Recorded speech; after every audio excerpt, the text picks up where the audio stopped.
Thank you for listening to our audiobooks. We do our best to regularly upload quality books with clear narrations. Please subscribe to our channel and click the notification bell icon so we can bring you more great books. Thank you very much and enjoy your audiobook.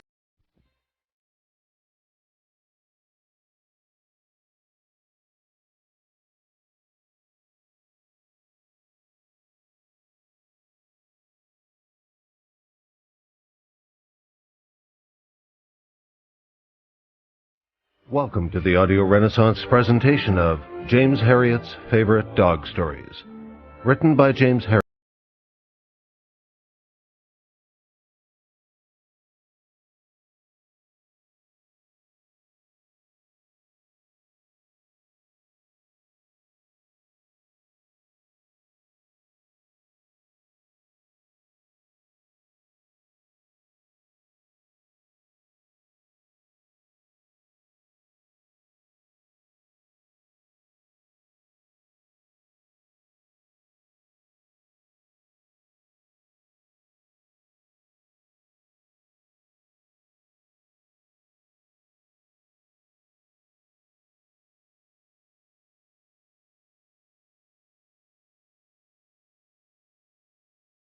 Green turf reached away until it met the hazy blue of the sky.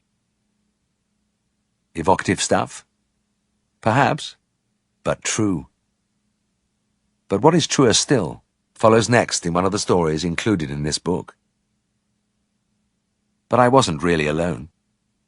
There was Sam, and he made all the difference. Helen, my wife, had brought a lot of things into my life, and Sam was one of the most precious. He was to be my faithful companion, my car dog, my friend who sat by my side through the lonely hours of driving. He was the first of a series of cherished dogs whose comradeship have warmed and lightened my working life, and latterly, my retirement. Ever since I was a child, I have always loved dogs.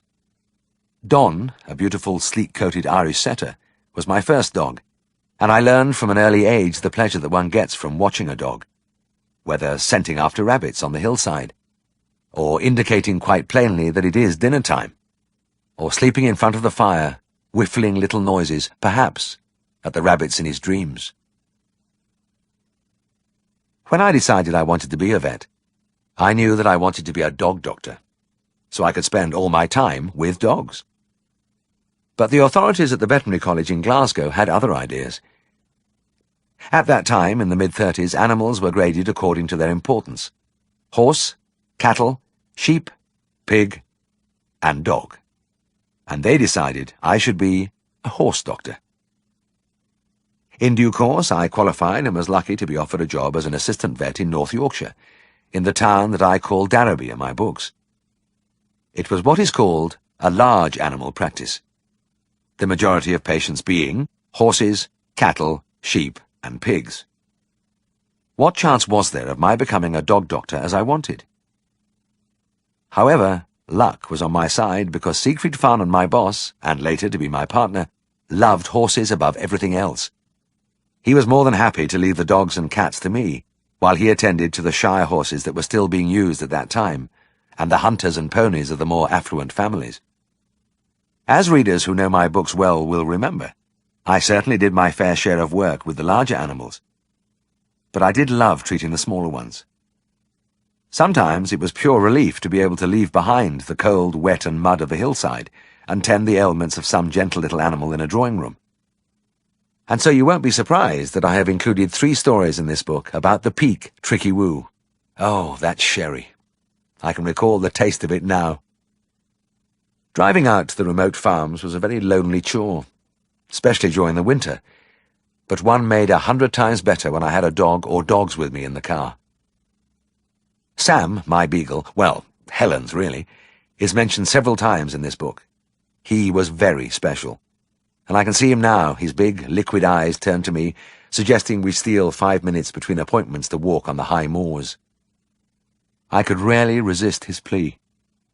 After all, I got so much pleasure too from standing for a while looking at the superb landscape spread out in front of me. There was everything here. Wilderness and solitude breathing from the bare fells. yet a hint of softness where the river wound along the valley floor.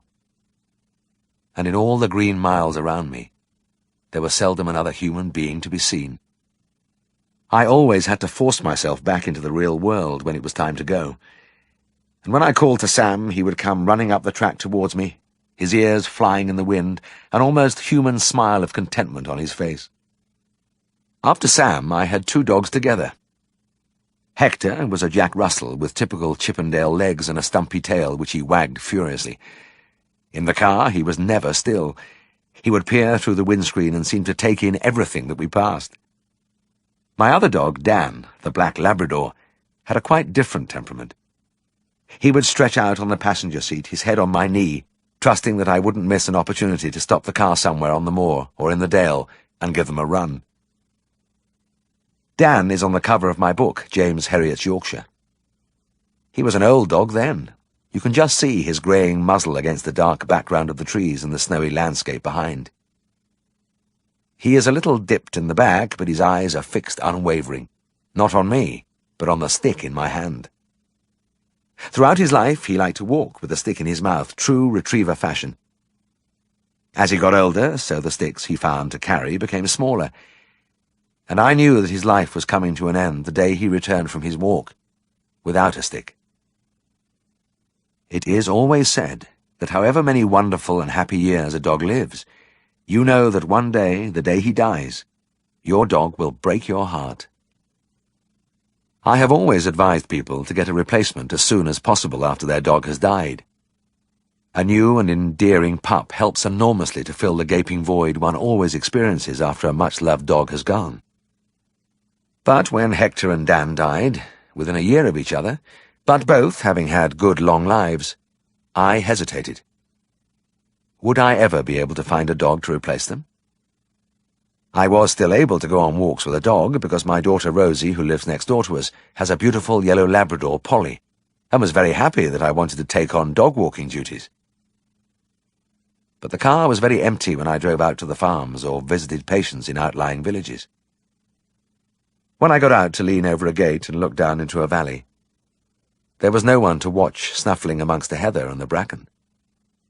There was no one to talk to, and the conversation may have been somewhat one-sided, but my dogs never seemed to mind my chatter. So I decided to fulfill a long-time ambition, to own a border terrier. I had loved this breed with its whiskery face ever since I'd come to work in Yorkshire, but there had never been a litter around when we had wanted a new dog. This time, however, I was very fortunate to find the last of a litter not far away in Bedale, and so Bodie joined the Herriot household. I don't think any of my other dogs would be too upset if I said that no dog has ever given me so much joy as Bodie, who is lying beside me now as I write. From the moment that I reached down and lifted up the puppy, and he curled his little body round, apparently trying to touch his tail with his nose, I was lost to him. He has been a wonderful companion to me, especially since I retired and have had more time for walking. He is getting on now, and his coat is almost more white than brown. This has its advantages because I can see him when he's running through the autumn bracken when it's on the turn. When he was younger, he was almost the same colour as the russety red bracken, and sometimes the only means I had of knowing where he had got to was by the high-pitched yelps emanating from the thick undergrowth, which meant that he was after another rabbit, which he very rarely caught. I know the chase gave him immense pleasure, however, because he would return to me, his tongue lolling out of the side of his mouth, and a look on his face as if to say, "Well, there's always another day." He is a bit too old now to chase rabbits for real, but he still whiffles in his sleep, so I'm sure he's chasing them in his dreams.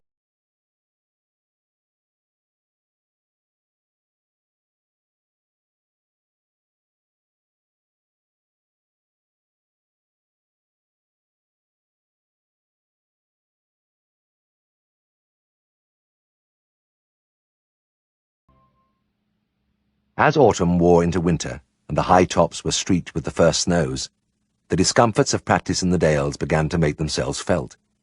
Driving for hours with frozen feet, climbing to the high barns in biting winds which seared and flattened the wiry hill grass, the interminable stripping off in drafty buildings, and the washing of hands and chest in buckets of cold water, using scrubbing soap and often a piece of sacking for a towel. This was when some small animal work came as a blessed relief. To step out of the rough, hard routine for a while, to walk into a warm drawing room instead of a cowhouse, and tackle something less formidable than a horse or bull. And among all those comfortable drawing rooms there was none so beguiling as Mrs. Pumphrey's. Mrs. Pumphrey was an elderly widow. Her late husband, a beer baron whose breweries and pubs were scattered widely over the broad bosom of Yorkshire, had left her a vast fortune and a beautiful house on the outskirts of Darrowby. Here she lived with a large staff of servants, a gardener, a chauffeur, and Tricky Woo. Tricky Woo was a Pekingese and the apple of his mistress' eye. Standing now in the magnificent doorway, I furtively rubbed the toes of my shoes on the back of my trousers and blew on my cold hands. I could almost see the deep armchair drawn close to the leaping flames, the tray of cocktail biscuits, the bottle of excellent sherry. Because of the sherry, I was always careful to time my visits for half an hour before lunch. A maid answered my ring, beaming on me as an honoured guest, and led me to the room crammed with expensive furniture and littered with glossy magazines and the latest novels. Mrs. Pumphrey, in a high-backed chair by the fire, put down her book with a cry of delight. "Tricky! Tricky! Here's your Uncle Herriot!" I had been made an uncle very early, and, sensing the advantages of the relationship, had made no objection. Tricky, as always, bounded from his cushion, leapt onto the back of a sofa, and put his paws on my shoulders. He then licked my face thoroughly before retiring, exhausted. He was soon exhausted, because he was given roughly twice the amount of food needed for a dog of his size, and it was the wrong kind of food. "Oh, Mr. Herriot," Mrs. Pumphrey said, looking at her pet anxiously, "I'm so glad you've come. Tricky has gone flop-bot again." This ailment, not to be found in any textbook, was her way of describing the symptoms of Tricky's impacted anal glands. When the glands filled up, he showed discomfort by sitting down suddenly in mid-walk, and his mistress would rush to the phone in great agitation. "Mr. Herriot, please come. He's going flop-bot again." I hoisted the little dog onto a table, and by pressure on the anus with a pad of cotton wool, I evacuated the glands. It baffled me that the Peak was always so pleased to see me. Any dog who could still like a man who grabbed him and squeezed his bottom hard every time they met had to have an incredibly forgiving nature. But Tricky never showed any resentment. In fact, he was an outstandingly equable little animal, bursting with intelligence, and I was genuinely attached to him. It was a pleasure to be his personal physician. The squeezing over, I lifted my patient from the table, noticing the increased weight, the padding of extra flesh over the ribs. "You know, Mrs. Pumphrey, you're overfeeding him again. Didn't I tell you to cut out all those pieces of cake and give him more protein?" "Oh, yes, Mr. Herriot," Mrs. Pumphrey wailed. "But what can I do? He's so tired of chicken." I shrugged. It was hopeless. I allowed the maid to lead me to the palatial bathroom where I always performed a ritual hand-washing after the operation. It was a huge room with a fully stocked dressing table, massive greenware and rows of glass shelves laden with toilet preparations. My private guest towel was laid out next to a slab of expensive soap. Then I returned to the drawing room. My sherry glass was filled, and I settled down by the fire to listen to Mrs. Pumphrey. It couldn't be called a conversation because she did all the talking, but I always found it rewarding. Mrs. Pumphrey was likeable, gave widely to charities, and would help anybody in trouble. She was intelligent and amusing and had a lot of waffling charm. But most people have a blind spot, and hers was Tricky Woo. The tales she told about her darling ranged far into the realms of fantasy, and I waited eagerly for the next installment. "Oh, Mr. Herriot, I had the most exciting news. Tricky has a pen pal. Yes! He wrote a letter to the editor of Doggy World enclosing a donation and told him that even though he was descended from a long line of Chinese emperors, he had decided to come down and mingle freely with the common dogs. He asked the editor to seek out a pen pal for him among the dogs he knew so that they could correspond to their mutual benefit. And for this purpose, Tricky said he would adopt the name of Mr. utter bunkum. And you know, he received the most beautiful letter from the editor.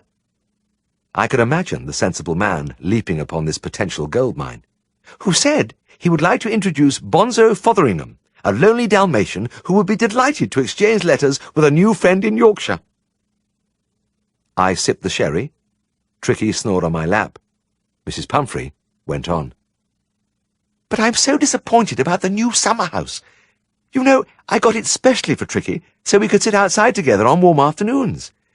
Well, it's such a nice little rustic shelter, but he's taken a passionate dislike to it. Simply loathes it. Absolutely refuses to go inside. You should see the dreadful expression on his face when he looks at it. And do you know what he called it yesterday? Oh, I hardly dare tell you. She looked around the room before leaning over and whispering, He called it the bloody hut. The maid struck fresh life into the fire and refilled my glass. The wind hurled a handful of sleet against the window. This, I thought, was the life. I listened for more. And did I tell you, Mr. Herriot? Tricky had another good win yesterday. You know, I'm sure he must study the racing columns. He's such a tremendous judge of form. Well, he told me to back Canny Lad in the 3 o'clock at Redcar yesterday, and, as usual, it won.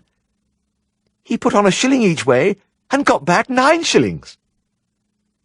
These bets were always placed in the name of Tricky Woo, and I thought with compassion of the reactions of the local bookies. The Darrowby turf accountants were a harassed and fugitive body of men. A board would appear at the end of some alley urging the population to invest with Joe Downs and enjoy perfect security. Joe would live for a few months on a knife edge while he pitted his wits against the knowledgeable citizens, but the end was always the same.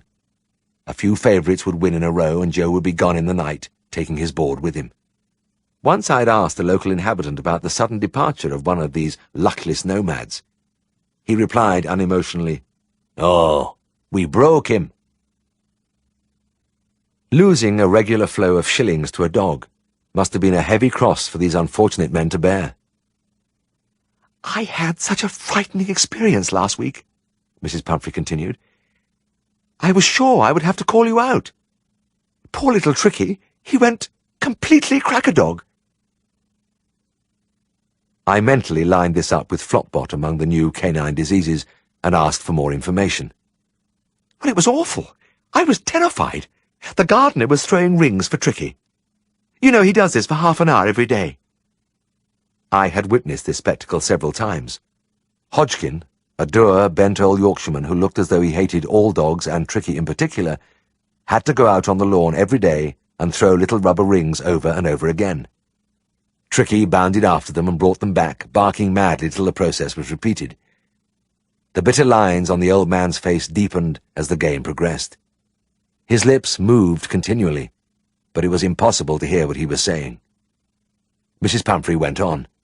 "Well, he was playing his game, and he does adore it so, when suddenly, without warning, he went crack-a-dog. He forgot all about his rings and began to run round in circles, barking and yelping in such a strange way. Then he fell over on his side and lay like a little dead thing. Do you know, Mr. Herriot, I really thought he was dead, he lay so perfectly still, and what hurt me most was that Hodgkin began to laugh.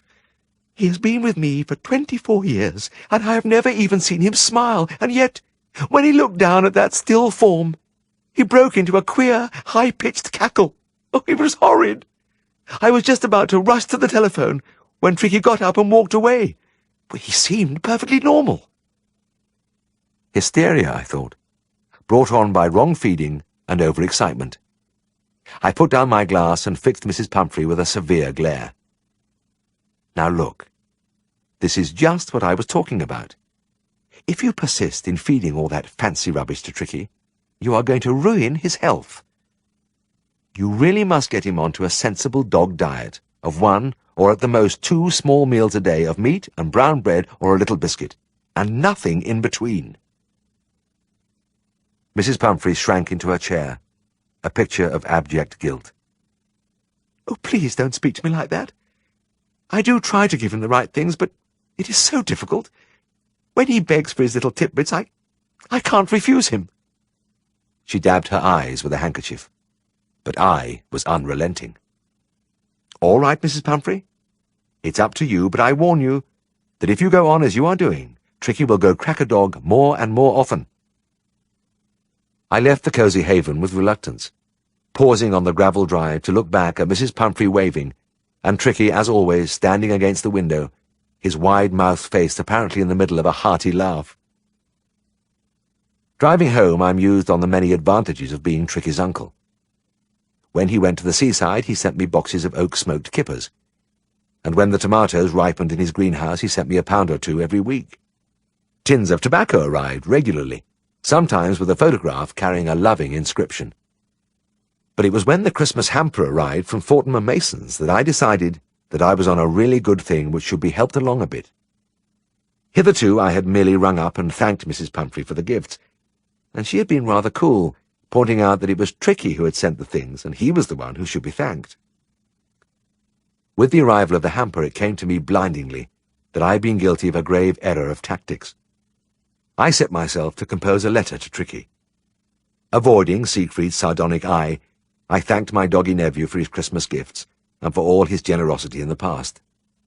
I expressed my sincere hopes that the festive fare had not upset his delicate digestion, and suggested that if he did experience any discomfort, he should have recourse to the black powder his uncle always prescribed. A vague feeling of professional shame was easily swamped by floating visions of kippers, tomatoes, and hampers.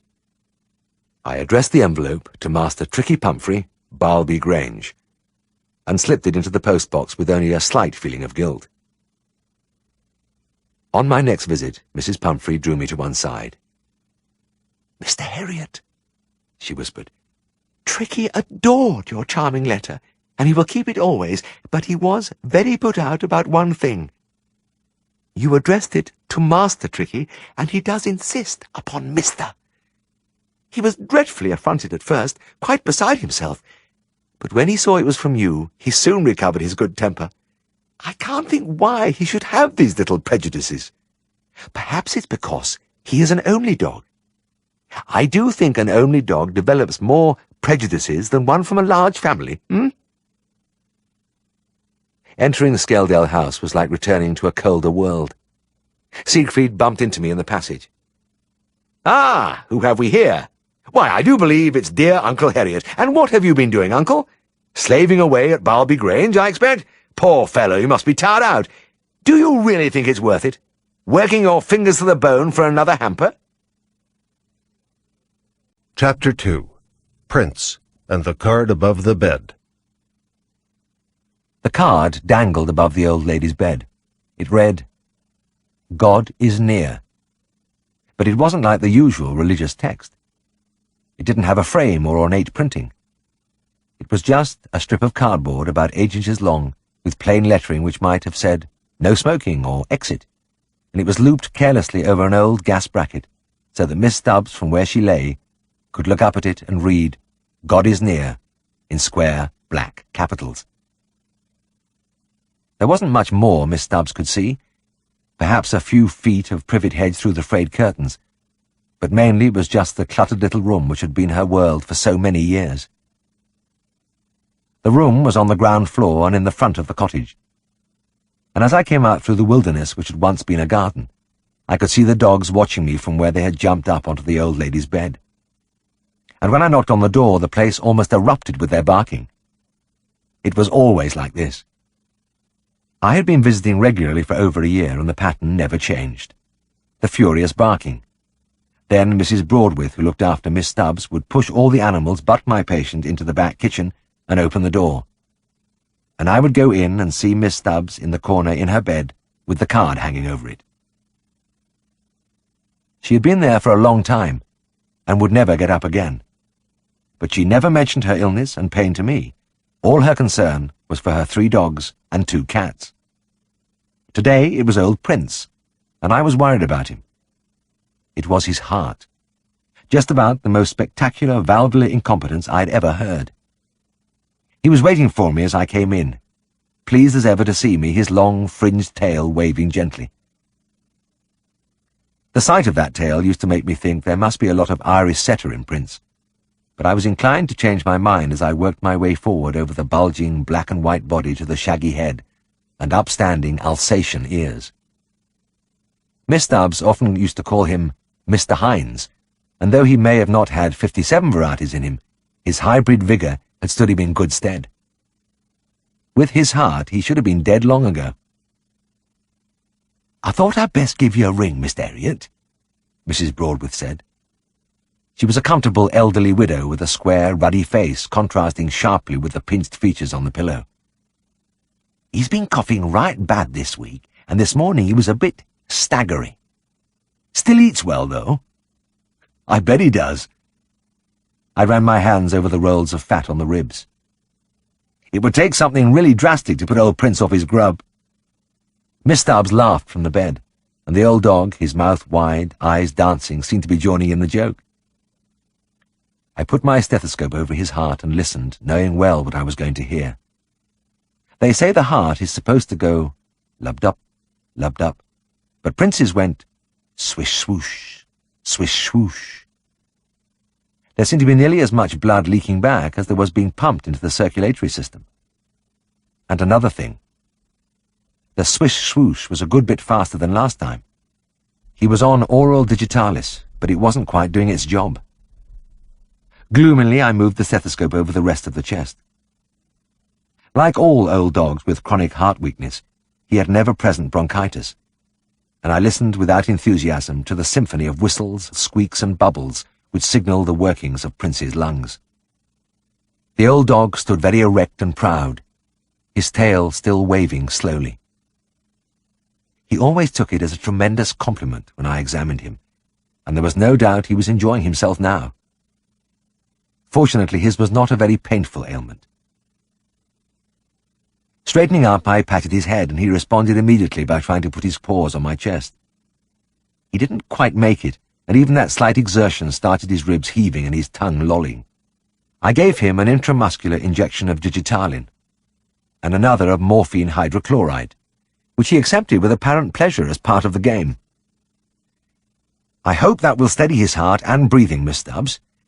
You'll find he'll be a bit dopey for the rest of the day, and that'll help too.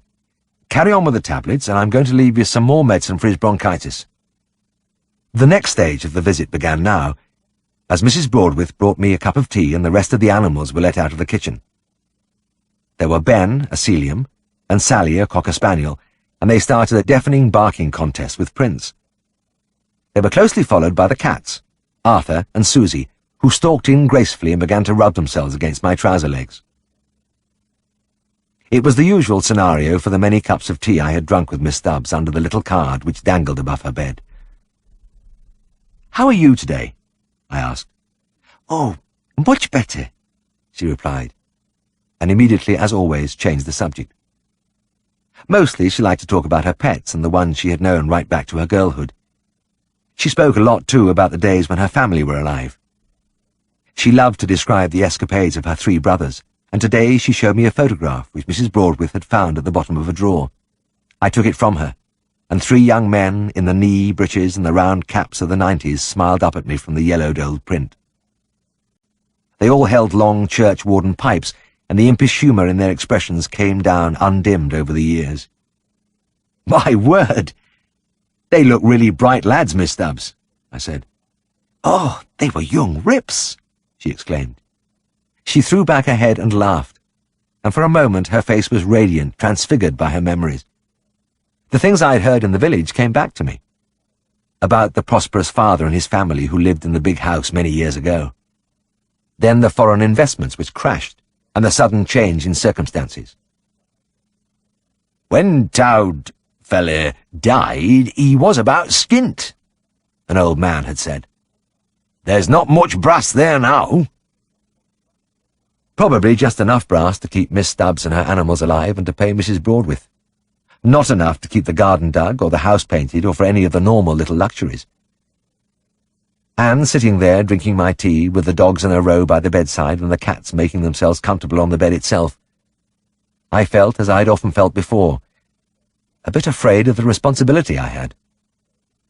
The one thing which brought some light into the life of the brave old woman was the transparent devotion of her shaggy bunch whose eyes were never far from her face. and the snag was that they were all elderly. There had in fact been 4 dogs originally, but one of them, a truly ancient golden Labrador, had died a few months previously. And now I had the rest of them to look after, and none of them less than 10 years old. They were perky enough, but all showing some of the signs of old age. Prince with his heart, Ben growing steadily thinner with his nephritis. I couldn't give him new kidneys, and I hadn't much faith in the hexamine tablets I had prescribed. Another peculiar thing about Ben was that I was always having to clip his claws. They grew at an extraordinary rate. The cats were better, though Susie was a bit scraggy, and I kept up a morbid kneading of her furry abdomen for signs of lymphosarcoma. Arthur was the best of the bunch. He never seemed to ail anything beyond a tendency for his teeth to tartar up. This must have been in Miss Stubbs' mind, because when I had finished my tea, she asked me to look at him. I hauled him across the bedspread and opened his mouth. "Yes, there's a bit of the old trouble there. Might as well fix it while I'm here." Arthur was a huge, grey, neutered Tom, a living denial of all those theories that cats are cold-natured, selfish, and the rest. His fine eyes looked out on the world with an all-embracing benevolence and tolerance. His every movement was marked by immense dignity. As I started to scrape his teeth, his chest echoed with a booming purr like a distant outboard motor. There was no need for anybody to hold him. He sat there placidly and moved only once, when I was using forceps to crack off a tough piece of tartar from a back tooth and accidentally nicked his gum. He casually raised a massive paw as if to say, "Have a care, chum," but his claws were sheathed. My next visit was less than a month later, and was in response to an urgent summons from Mrs. Broadwith at 6 o'clock in the evening. Ben had collapsed. I jumped straight into my car, and in less than 10 minutes was threading my way through the overgrown grass in the front garden, with the animals watching from their window. The barking broke out as I knocked, but Ben's was absent. As I went into the little room, I saw the old dog lying on his side, very still, by the bed. DOA is what we write in the daybook. Dead on arrival. Just 3 words, but they cover all kinds of situations. The end of milk fever cows, bloated bullocks, calves in fits. And tonight they meant that I wouldn't be clipping old Ben's claws any more. "Well, it was quick, Miss Stubbs. I'm sure the old chap didn't suffer at all." My words sounded lame and ineffectual. The old lady was in full command of herself. No tears, only a fixity of expression, as she looked down from her bed at her companion of so many years. My idea was to get him out of the place as quickly as possible, and I pulled a blanket under him and lifted him up. As I was moving away, Miss Stubbs said, "Wait a moment." With an effort, she turned onto her side and gazed at Ben. Still without changing expression, she reached and touched his head lightly. Then she lay back calmly as I hurried from the room. In the back kitchen, I had a whispered conference with Mrs. Broadwith. "I'll run down to the village and get Fred Manners to come and bury him," she said. "And if you've got time, could you stay with the old lady while I'm gone? Talk to her like. It'll do her good." I went back and sat down by the bed. Miss Stubbs looked out of the window for a few moments, then turned to me. "You know, Mr. Herriot," she said casually, "it will be my turn next." "What do you mean?" "Well, tonight Ben has gone, and I'm going to be the next one. I just know it." "Oh, nonsense. You're feeling a bit low, that's all. We all do when something like this happens." But I was disturbed. I had never even heard her hint at such a thing before. "I'm not afraid," she said. "I know there's something better waiting for me. I've never had any doubts." There was silence between us as she lay calmly looking up at the card on the gas bracket. Then the head on the pillow turned to me again. "I have only one fear." Her expression changed with startling suddenness as if a mask had dropped. The brave face was almost unrecognizable. A kind of terror flickered in her eyes, and she quickly grasped my hand. It's my dogs and cats, Mr. Herriot. See, I'm afraid I might never see them when I'm gone, and it worries me so. You see, I know I'll be reunited with my parents and my brothers, but... Well, why not with your animals? Well, that's just it, you see. She rocked her head on the pillow, and for the first time I saw tears on her cheeks. They say animals have no souls. Who says? I've read it, and I know lots of religious people believe it. Well, I don't believe it. I patted the hand which still grasped mine. If having a soul means being able to feel love and loyalty and gratitude, then animals are better off than a lot of humans. You've nothing to worry about there. Oh, I hope you're right. Sometimes I lie at night thinking about it. I know I'm right, Miss Stubbs, and don't you argue with me. They teach us vets all about animal souls. The tension left her face and she laughed with a return of her old spirit. I'm sorry to bore you with this, but I'm not going to talk about it again. But before you go, I want you to be absolutely honest with me. I don't want reassurance from you, just the truth. I know you're very young, but please tell me, what are your beliefs? Will my animals go with me? She stared intently into my eyes. I shifted in my chair and swallowed once or twice. Miss Stubbs, I'm afraid I'm a bit foggy about all this. But I'm absolutely certain of one thing. Wherever you are going, they are going too. She still stared at me, but her face was calm again. Thank you, Mr. Herriot. I know you're being honest with me. That is what you really believe, isn't it? I do believe it, I said. With all my heart, I believe it. It must have been about a month later, and it was entirely by chance that I learnt I had seen Miss Stubbs for the last time.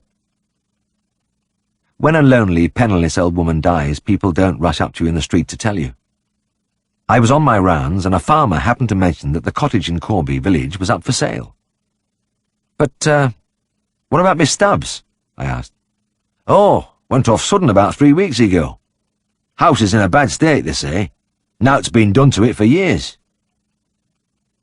Mrs. Broadwith isn't staying on, then? Nay, I hear she's staying at t'other end of the village. Do you know what happened to the dogs and cats? What dogs and cats? I cut my visit short. And I didn't go straight home, though it was nearly lunchtime. Instead, I urged my complaining little car at top speed to Corby, and asked the first person I saw where Mrs. Broadwith was living. It was a tiny house, but attractive, and Mrs. Broadwith answered my knock herself. Oh, come in, Mr. Herriot. It's right good of you to call. I went inside, and we sat facing each other across a scrubbed tabletop. Well, it was sad about the old lady, she said. Yes, I've only just heard. Any road, she had a peaceful end. Just slept away at finish. Well, I'm glad to hear that. Mrs. Broadwith looked round the room. I was real lucky to get this place. It's just what I've always wanted. I could contain myself no longer. What's happened to the animals? I blurted out. Oh, they're in garden, she said calmly. I've got a grand big stretch at the back. She got up and opened the door. With a surge of relief, I watched my old friends pour in. Arthur was on my knee in a flash, arching himself ecstatically against my arm while his outboard motor roared softly above the barking of the dogs. Prince, wheezy as ever, tail fanning the air, laughed at me delightedly between barks. They look great, Mrs. Broadwith. How long are they going to be here? They're here for good. I think just as much of them as t'old lady ever did, and I couldn't be parted from them. They'll have a good home with me as long as they live. I looked at the typical Yorkshire country face, at the heavy cheeks with their grim lines belied by the kindly eyes. Ah, this is wonderful, I said, but won't you find it just a bit, expensive to feed them? Nay, you don't have to worry about that. I have a bit put by. Well, fine. And I'll be looking in now and then to see how they are. I'm through the village every few days. I got up and started for the door. Mrs. Broadwith held up a hand. There's just one thing I'd like you to do before they start selling off the things at the cottage. Would you please pop in and collect what's left of your medicines? They're in front room." I took the key and drove along to the other end of the village. As I pushed open the rickety gate and began to walk through the tangled grass, the front of the cottage looked strangely lifeless without the faces of the dogs at the window. And when the door creaked open and I went inside, the silence was like a heavy pall. Nothing had been moved. The bed with its rumpled blankets was still in the corner. I moved around, picking up half-empty bottles, a jar of ointment, a cardboard box with old Ben's tablets. A lot of good they'd done him. When I had got everything, I looked slowly around the little room. I wouldn't be coming here any more, and at the door I paused and read for the last time the card which hung over the empty bed. Chapter 3. Jock, Top Dog. I had only to sit up in bed to look right across Darrowby to the hills beyond. I got up and walked to the window. It was going to be a fine morning, and the early sun glanced over the weathered reds and greys of the jumbled roofs, some of them sagging under their burden of ancient tiles, and brightened the tufts of green where trees pushed upwards from the gardens among the bristle of chimney pots, and behind everything the calm bulk of the fells. It was my good fortune that this was the first thing I saw every morning. After Helen, of course, which was better still. Following our honeymoon, we had set up our first home on the top of Skeldale House. Siegfried, my boss up to my wedding and now my partner, had offered us free use of these empty rooms on the 3rd story, and we had gratefully accepted. And though it was a makeshift arrangement, there was an airy charm and exhilaration in our high perch that many would have envied. Helen soon had the kettle boiling, and we drank our first cup of tea by the window looking down on the long garden. From up here we had an aerial view of the unkempt lawns, the fruit trees, the wisteria climbing the weathered brick towards our window, and the high walls with their old stone coping stretching away to the cobbled yard under the elms. Every day I went up and down the path to the garage in the yard, but it looked so different from above. After breakfast, Helen began to boil water for the washing up. Meanwhile, I went downstairs, collected my gear, including suture material for a foal which had cut its leg, and went out of the side door into the garden. Just about opposite the rockery, I turned and looked up at our window. It was open at the bottom, and an arm emerged holding a dishcloth. I waved, and the dishcloth waved back furiously. It was the start to every day. And driving from the yard, it seemed a good start. In fact, everything was good. The raucous cawing of the rooks in the elms above as I closed the double doors, the clean fragrance of the air which greeted me every morning, and the challenge and interest of my job. This was the real Yorkshire, with the clean limestone wall riding the hill's edge, and the path cutting brilliant green through the crowding heather. And, walking face on to the scented breeze, I felt the old tingle of wonder at being alone on the wide moorland where nothing stirred, and the spreading miles of purple blossom and green turf reached away till it met the hazy blue of the sky. But I wasn't really alone. There was Sam, and he made all the difference. Helen had brought a lot of things into my life, and Sam was one of the most precious. He was a beagle and her own personal pet. He would be about 2 years old when I first saw him, and I had no way of knowing that he was to be my faithful companion, my car dog, my friend who sat by my side through the lonely hours of driving till his life ended at the age of 14. He was the first of a series of cherished dogs whose comradeship had warmed and lightened my working life. Sam adopted me on sight. It was as though he had read the Faithful Hound manual, because he was always near me, paws on the dash as he gazed eagerly through the windscreen on my rounds, head resting on my foot in our bed-sitting room, trotting just behind me wherever I moved. If I had a beer in a pub, he would be under my chair, and even when I was having a haircut, you only had to lift the white sheet to see Sam crouching beneath my legs. The only place I didn't dare take him was to the cinema, and on these occasions he crawled under the bed and sulked. Most dogs love car riding, but to Sam it was a passion which never waned, even in the night hours. He would gladly leave his basket when the world was asleep, stretch a couple of times and follow me out into the cold. He would be onto the seat before I got the car door fully open, and this action became so much a part of my life that for a long time after his death I still held the door open unthinkingly, waiting for him. And I still remember the pain I felt when he did not bound inside. And having him with me added so much to the intermissions I granted myself on my daily rounds. Whereas in offices and factories they had tea breaks, I just stopped the car and stepped out into the splendour which was always at hand, and walked for a spell down hidden lanes, through woods, or as today along one of the grassy tracks which ran over the high tops. This thing which I had always done had a new meaning now. Anybody who has ever walked a dog knows the abiding satisfaction which comes from giving pleasure to a loved animal, and the sight of the little form trotting ahead of me lent a depth which had been missing before. Round the curve of the path I came to where the tide of heather lapped thickly down the hillside on a little slope facing invitingly into the sun. It was a call I could never resist. I looked at my watch. Oh, I had a few minutes to spare. In a moment I was stretched out on the springy stem.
Life and growth about me, and was glad that I had become what I never thought I would be, a doctor of farm animals. A long-eared head blotted out the sunshine as Sam came and sat on my chest.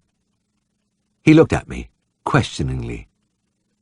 He didn't hold with this laziness, but I knew that if I didn't move after a few minutes, he would curl up philosophically on my ribs and have a sleep until I was ready to go. But this time I answered the unspoken appeal by sitting up, and he leapt around me in delight as I rose and began to make my way to the car. The injured foal was at Robert Corner's farm, and I hadn't been there long before I spotted Jock, his sheepdog. And I began to watch the dog because behind a vet's daily chore of treating his patients, there is always the fascinating kaleidoscope of animal personality, and Jock was an interesting case. A lot of farm dogs are partial to a little light relief from their work. They like to play, and one of their favourite games is chasing cars off the premises. Often I drove off with a hairy form galloping alongside, and the dog would usually give a final defiant bark after a few 100 yards to speed me on my way. But Jock was different. He was really dedicated. Car chasing to him was a deadly serious art which he practised daily without a trace of levity. Corner's farm was at the end of a long track, twisting for nearly a mile between its stone walls down through the gently sloping fields to the road below. And Jock didn't consider he had done his job properly until he had escorted his chosen vehicle right to the very foot. So his hobby was an exacting one. I watched him now as I finished stitching the foal's leg and began to tie on a bandage. He was slinking about the buildings. A skinny little creature who, without his mass of black and white hair, would have been an almost invisible mite, and he was playing out a transparent charade of pretending he was taking no notice of me. Wasn't the least bit interested in my presence, in fact. But his furtive glances in the direction of the stable, his repeated crisscrossing of my line of vision gave him away. He was waiting for his big moment. When I was putting on my shoes and throwing my Wellingtons into the boot, I saw him again. Or rather, part of him. Just a long nose and one eye protruding from beneath a broken door. It wasn't till I had started the engine and began to move off that he finally declared himself, stealing out from his hiding place, body low, tail trailing, eyes fixed intently on the car's front wheels, and as I gathered speed and headed down the track, he broke into an effortless lope. I had been through this before and was always afraid he might run in front of me, so I put my foot down and began to hurtle downhill. This was where Jock came into his own. I often wondered how he'd fare against a racing greyhound, because by golly he could run. That sparse frame housed a perfectly physical machine, and the slender limbs reached and flew again and again, devouring the stony ground beneath, keeping up with the speeding car with joyful ease. There was a sharp bend about halfway down, and here Jock invariably sailed over the wall and streaked across the turf, a little dark blur against the green, and having craftily cut off the corner, he reappeared like a missile, zooming over the grey stones lower down. This put him into a nice position for the run to the road, and when he finally saw me onto the tarmac, my last view of him was of a happy, panting face looking after me. Clearly he considered it was a job well done, and he would wander contentedly back up to the farm to await the next session, perhaps with the postman or the baker's van. And there was another side to Jock. He was an outstanding performer at the sheepdog trials, and Mr. Corner had won many trophies with him. In fact, the farmer could have sold the little animal for a lot of money, but couldn't be persuaded to part with him. Instead, he purchased a bitch, a scrawny little female counterpart of Jock, and a trial winner in her own right. With this combination, Mr. Corner thought he could breed some world-beating types for sale. On my visits to the farm, the bitch joined in the car chasing, but it seemed to me as though she was doing it more or less to humour her new mate, and she always gave up at the first bend, leaving Jock in command. You could see her heart wasn't in it. When the pups arrived, 7 fluffy black balls tumbling about the yard and getting under everybody's feet, Jock watched indulgently as they tried to follow him in his pursuit of my vehicle, and you could almost see him laughing as they fell over their feet and were left trailing far behind. It happened that I didn't have to go there for about 10 months, but I saw Robert Corner in the market occasionally, and he told me he was training the pups and that they were shaping well. Not that they needed much training. It was in their blood, and he said they had tried to round up the cattle and sheep nearly as soon as they could walk. When I finally saw them, they were like 7 Jocks. Meagre, darting little creatures, flitting noiselessly about the buildings, and it didn't take me long to find out that they had learned more than sheep herding from their father. There was something very evocative about the way they began to prowl around in the background as I prepared to get into my car, peeping furtively from behind straw bales, slinking with elaborate nonchalance into favourable positions for a quick getaway. And as I settled into my seat, I could sense that they were all crouched in readiness for the off. I revved my engine, let in the clutch with a bump, and shot across the yard, and in a second the immediate vicinity erupted in a mass of hairy forms. I roared onto the track and put my foot down, and on either side of me the little animals pelted along, shoulder to shoulder, their faces all wearing the intent, fanatical expression I knew so well. When Jock cleared the wall, the 7 pups went with him, and when they reappeared and entered the home straight, I noticed something different. On past occasions, Jock had always had one eye on the car. This was what he considered his opponent. But now, on that last quarter-mile, as he hurtled along at the head of a shaggy phalanx, he was glancing at the pups on either side as though they were the main opposition. And there was no doubt he was in trouble. Superbly fit though he was, these stringy bundles of bone and sinew which he had fathered had all his speed, plus the newly minted energy of youth, and it was taking every shred of his power to keep up with them. Indeed, there was one terrible moment when he stumbled and was engulfed by the bounding creatures around him. It seemed that all was lost, but there was a core of steel in Jock. Eyes popping, nostrils dilated, he fought his way through the pack until by the time we reached the road, he was once more in the lead. But it had taken its toll. I slowed down before driving away and looked down at the little animal standing with lolling tongue and heaving flanks on the grass verge. It must have been like this with all the other vehicles, and it wasn't a merry game any more. I suppose it sounds silly to say you could read a dog's thoughts, but everything in his posture betrayed the mounting apprehension that his days of supremacy were numbered. Just round the corner lay the unthinkable ignominy of being left trailing in the rear of that litter of young upstarts. And as I drew away, Jock looked after me, and his expression was eloquent. How long can I keep this up? I felt for the little dog, and on my next visit to the farm about 2 months later, I wasn't looking forward to witnessing the final degradation which I felt was inevitable. But when I drove into the yard, I found the place strangely unpopulated. Robert Corner was forking hay into the cows' racks in the byre. He turned as I came in. "Where are all your dogs?" I asked. He put down his fork. "All gone. By God, there's a market for good working sheepdogs. I've done right well out at job." "But you've still got Jock." "Oh, aye. Couldn't part with t'owd lad. He's over there." And so he was, creeping around as of old, pretending he wasn't watching me. And when the happy time finally arrived and I drove away, it was like it used to be, with the lean little animal herring along by the side of the car, but relaxed, enjoying the game, winging effortlessly over the wall and beating the car down to the tarmac with no trouble at all. I think I was as relieved as he was that he was left alone with his supremacy unchallenged, that he was still top dog. Thank you for listening to our audiobooks. We do our best to regularly upload quality books with clear narrations. Please subscribe to our channel and click the notification bell icon so we can bring you more great books. Thank you very much, and we hope you enjoyed listening to your audiobook.